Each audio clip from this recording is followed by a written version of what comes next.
Today's video is dedicated in memory of the soldiers that fell during the Six-Day War. We all know about the miracles of the Six-Day War, and it's all in our minds as a fond memory, an incredible time when God watched over us and brought us back to so many different parts of the land of Israel that we've been hoping for, longing for thousands of years. However, we have to realize that these miracles didn't go without sacrifice, and there were many individuals that were killed during this war. I want to focus on one individual before we start the Torah that we're going to learn today. There was a chayal named Dani Shani, who was an officer in the tanks brigade. He was killed during the war, during the battle for the city of Rafiach. At that time, while he was shooting towards a tank, and he actually hit the enemy tank in order to move his forces forward. However, he was hit, meanwhile, by another tank and was killed. Today we're going to discuss one of the mitzvot that we have to remember. The mitzvah to remember is fascinating, because it takes us as individuals and puts us in the minds of the communal level of the Jewish people. The Torah demands of us to remember things that we never experienced. And I think what the Torah is telling us is that we have to take ourselves and identify with the history of the Jewish people, so much so that it becomes a memory of ours.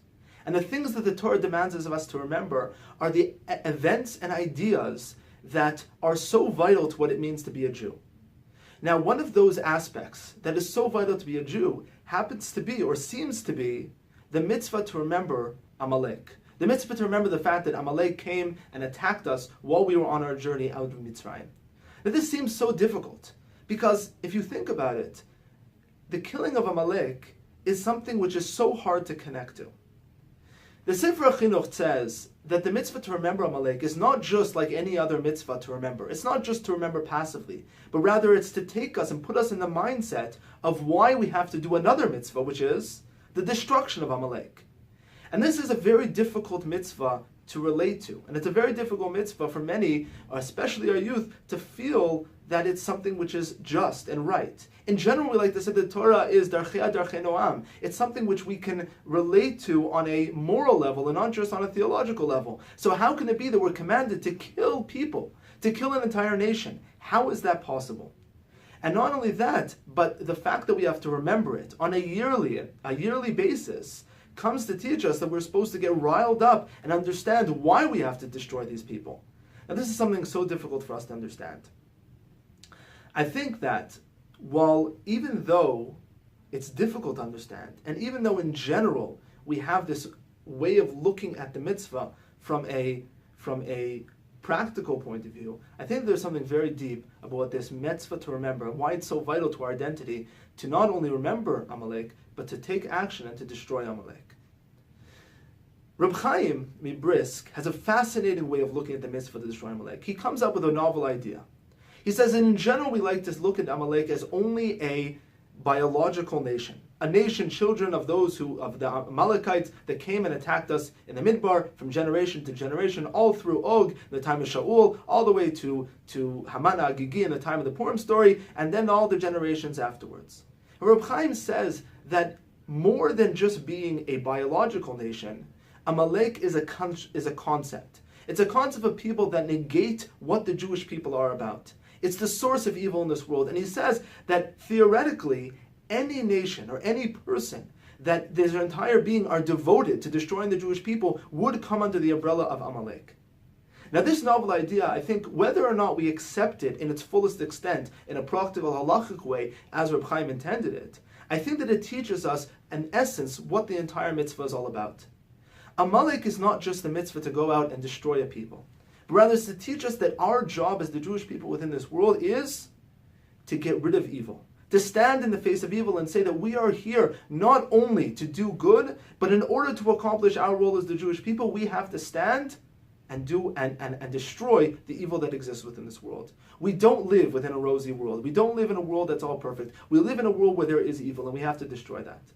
So much so that this is a part of who we are as a people, that Rabbi Yehuda Masechet Sanhedrin tells us there are 3 mitzvot that we have to do once we enter the land of Israel. And these are the 3 mitzvot that are needed in order to create the society that is demanded of us as the people living in the land. The first one is that we have to appoint a king. Once appointing a king and creating a sovereign government of the Jewish people, the next step is the destruction of Amalek. The third step, after the kingship, governance, destroying of Amalek, the third step is the building the Beit HaMikdash.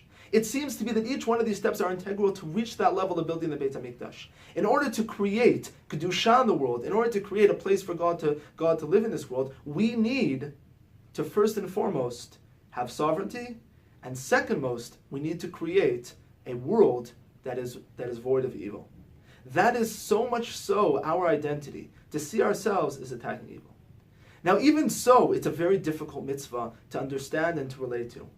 In general, the Torah demands of us to be caring people, sympathetic people, empathetic people, people that have mercy on others. How could it be the Torah demands of us to do this?